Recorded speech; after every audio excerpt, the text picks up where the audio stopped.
May tatlong treasure hunter na nakakita ng tatlong malalaking bato na may kakaibang hugis na parang palatandaan. Pinaniniwalaan nilang may nakabaong kayamanan sa lugar na yon. Dahil dito, nagsimula silang maghukay sa gitna ng tatlong bato kung saan nila inakalang nakatago ang kayamanang ginto na matagal na nilang hinahanap. Habang sila'y patuloy na naghuhukay, napansin nilang may matitigas na bahagi ng lupa na tila may tinatago.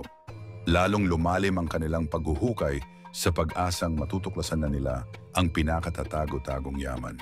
Matapos ang ilang minutong paghuhukay, nakakita sila ng isang banga na gawa sa ginto.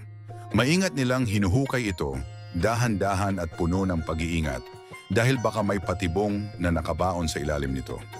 Nagpasya silang gumamit ng mga espesyal na kagamitan upang hindi masira ang banga o matrigger ang anumang nakatagong panganib.